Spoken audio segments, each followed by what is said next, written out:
अच्छे सुकून हासिल करें और आपकी तन्हाई ख़त्म हो सके। वो दोनों खुशी से जन्नत में रहने लगे। अल्लाह ताला ने फरमाया, तुम जहाँ जाना चाहो जा सकते हो, जो खाना है खा सकते हो, बस एक दरख्त का फल खाने के लिए मना किया गया कि अगर खाओगे तो नुकसान उठाओगे। इब्लीस तुम्हारा और तुम्हारी बीवी का दुश्मन है, कहीं ऐसा ना हो कि वो तुम्हें जन्नत से निकाल दे और तुम मुसीबत में पड़ जाओ। उधर इब्लीस को एक पल चैन नहीं आ रहा था। उसने बीबी हवा यानी औरत ज़ात को इस्तेमाल करने का मंसूबा बनाया। इब्लीस ने बीबी हवा को बहकाना शुरू कर दिया। वसवसा डालने लगा कि इस दरख्त का फल खा लो जिससे अल्लाह ने मना किया है। खा लोगे तो हमेशा हमेशा के लिए जन्नत में रह पाओगे, फरिश्तों की तरह, वरना तुम मर जाओगे। कहा जाता है कि शैतान सांप के साथ मिलकर जन्नत में गया और सांप की सूरत में उनसे बात की, अल्लाह के नाम की कस्में खाएं, और कस्में खाकर यकीन दिलाया कि अल्लाह ने उस दरख्त से शुरू में रोका था, इसलिए कि उस वक्त तुम्हारी नई नई पैदाइश हुई थी, तुम्हारा जिस्म उसे बर्दाश्त नहीं कर सकता था। अब एक अरसा हो गया है, अब तुम मजबूत हो चुके हो, अब उसे खाने में कोई हर्ज नहीं है। बीबी हवा उसकी बातों में आ गईं। बहरहाल दोनों इब्लीस के बहकावे में आ गए और एक दिन उन्होंने वो फल खा लिया। अब अल्लाह ताला ने उन्हें जन्नत से उतरने का हुक्म दिया और फैसला फरमाया, तुम इंसान और शरीर जिन्नात ज़मीन पर भेजे जा रहे हो। तुम ज़मीन में एक दूसरे के दुश्मन होगे, क़यामत तक तुम एक दूसरे के खिलाफ रहोगे। इस दौरान जो मेरे भेजे हुए पैगंबरों की इताअत करेगा वो कामयाब होगा, और जो शैतान के रास्ते पर चलेगा वो जहन्नुम में जाएगा। तुम्हें एक वक्त तक दुनिया में रहना होगा, फ़ायदा उठाने होंगे, तुम यहीं ज़िंदगी बसर करोगे और यहीं मरोगे और यहीं से दोबारा उठाए जाओगे। दोस्तों, कहा जाता है कि हज़रत आदम और हवा दोनों को अलग अलग मकामात पर उतारा गया। हज़रत आदम अलैहिस्सलाम को कोहे हिंद में और हवा अलैहिस्सलाम को जरा में। दोनों बहुत शर्मिंदा थे। उन्होंने अपनी गलती पर तौबा करनी चाहिए, लेकिन अल्फाज समझ नहीं आ रहे थे। अल्लाह ने उन्हें ये कलमात सिखाए जिनका जिक्र कुरान मजीद की सूरत आराफ में है, जिसका तर्जुमा है, ऐ हमारे परवरदिगार, हम अपनी जानों पर जुल्म कर गुजरे हैं, और अगर आपने हमें माफ़ ना फरमाया और हम पर रहम ना किया तो यकीनन हम नामुराद लोगों में शामिल हो जाएंगे।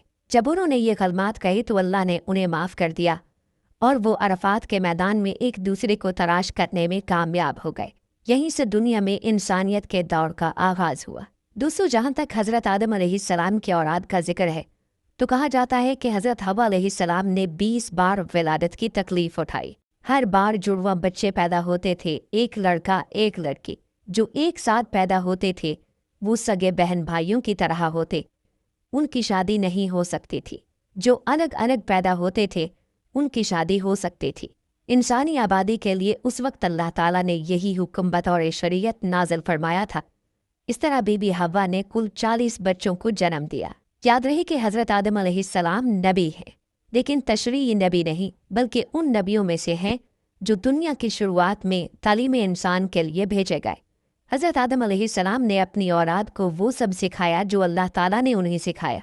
सब एक अल्लाह की इबादत करते, खेती बाड़ी करते और जानवरों को पालते। दोस्तों, हम आपको हज़रत आदम अलैहिस्सलाम की वफ़ात के बारे में भी बताएंगे और आप अलैहिस्सलाम ने कितनी उम्र पाई ये भी बताएंगे।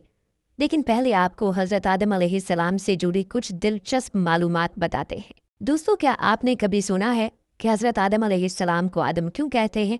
तो इस हवाले से हज़रत अब्दुल्ला बिन अब्बास रज़ियल्लाहु ताला अन्हो से रिवायत है, बेशक अल्लाह पाक ने आदम को जुमा के दिन असर के बाद पैदा फरमाया और आपको यानी ज़ाहिरी ज़मीन की एक मुट्ठी मट्टी से पैदा फरमाया, इसलिए आपको आदम कहते हैं, और आपकी औलाद को आदमी यानी आदम वारा कहते हैं। और जहाँ तक बात है हज़रत आदम अलैहिस्सलाम की कुनियत की, तो हज़रत आदम अलैहिस्सलाम चूँकि तमाम इंसानों के वालिद हैं, इसलिए आपकी एक कुनियत अबुल बशर यानी तमाम इंसानों के वालिद है।